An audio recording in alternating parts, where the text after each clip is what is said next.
aqui presentes e todos que rezam conosco através das redes sociais, sejam todos muito bem-vindos e bem-vindas. Dando sequência à nossa vida, à nossa caminhada, com toda a igreja nós estamos celebrando a 5ª semana do tempo comum. E hoje celebramos também a memória de Santa Escolástica, como sabemos, irmã de São Bento.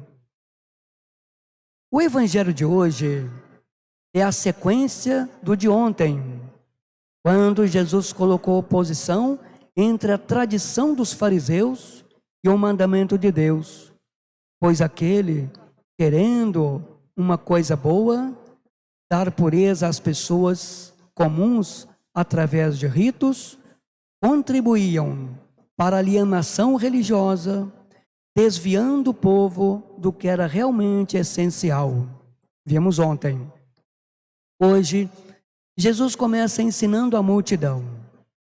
Tudo que vem de fora e entra numa pessoa não faz com que ela fique impura, mas o que sai de dentro, isto é, do coração.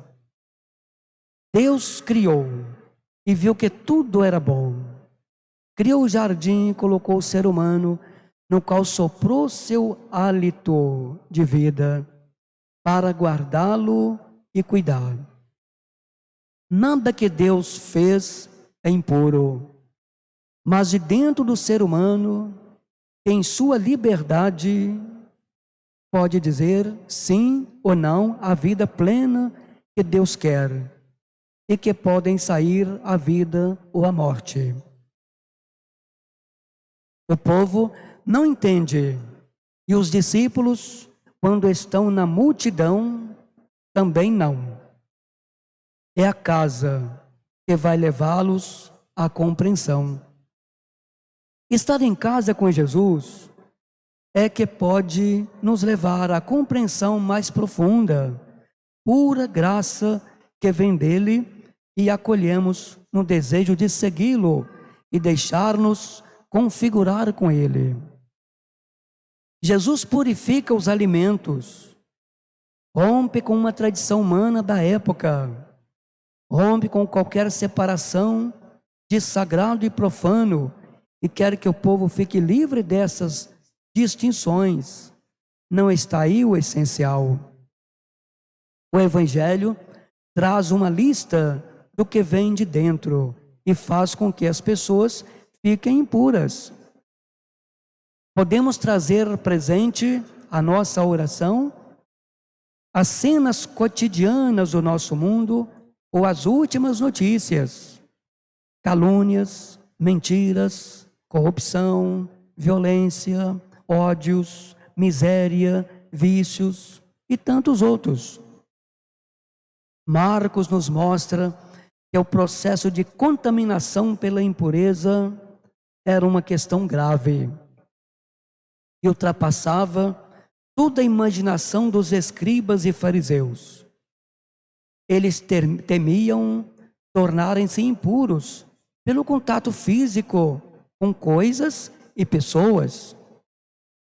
Assim, conduzidos pelo pensamento tão equivocado, estavam impedidos de perceber os verdadeiros agentes de contaminação.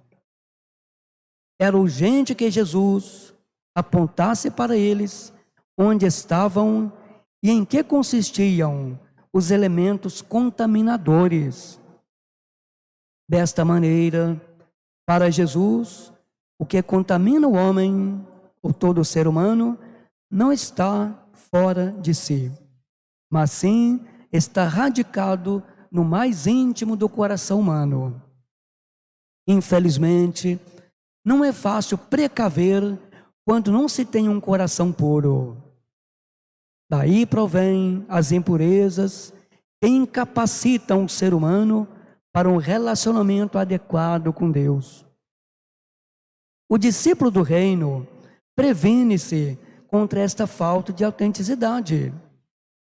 Dele se exige, em primeiro lugar, a purificação das motivações de sua ação. Seu agir deve brotar de um coração puro, sem dolo, nem má fé, e buscar unicamente o bem do próximo. Esta é a pureza requerida por Deus. A outra se reduz à mesma questão de higiene, a mera questão de higiene, sem a menor relevância. Portanto, só seremos verdadeiramente discípulos e discípulas quando trazemos e nutrimos no coração uma experiência inspirada nos sentimentos do coração de Deus. A integridade ou a interioridade é, na verdade, a força sustentadora da autêntica experiência de fé, de culto a Deus e de sinceridade no relacionamento com os outros. Jesus pede de seus discípulos esta construção e esta conquista, também a nós. Passar a limpo a própria interioridade permanentemente e escolher sempre o caminho do amor que resgata, nos recria, nos perdoa e nos reconcilia com Deus. Outra opção de que devemos ter a todo custo fugir é a hipocrisia. Isto é, a condição de um povo que louva a Deus com os lábios, mas o coração está longe dele. Celebramos hoje, prezados irmãos e irmãs, com toda a igreja, a memória de Santa Escolástica. O nome de Santa Escolástica, irmã de São Bento, nos leva para o século V, para o primeiro mosteiro feminino ocidental, fundamentado na vida em comum, conceito introduzido na vida dos monges. São Bento foi o primeiro a orientar para servir a Deus, não fugindo do mundo através da solidão ou da penitência itinerante, como os monges orientais, mas vivendo em comunidade duradoura e organizada e dividindo rigorosamente o próprio tempo entre a oração, trabalho, o estudo e repouso. Escolástica e Bento, irmãos gêmeos, nasceram em Nórcia, região central da Itália, em 480. Eram filhos de nobres. Ficou viúvo quando seu pai ficou viúvo quando eles nasceram, pois a esposa morreu durante o parto. Ainda jovem, Escolástica se consagrou a Deus com voto de castidade antes mesmo do irmão, que estudava retórica em Roma. Mais tarde, Bento fundou o mosteiro de Monte Cassino, criando a ordem dos monges beneditinos. Escolástica, inspirada por ele, fundou um mosteiro de irmãs, com um pequeno grupo de jovens consagradas.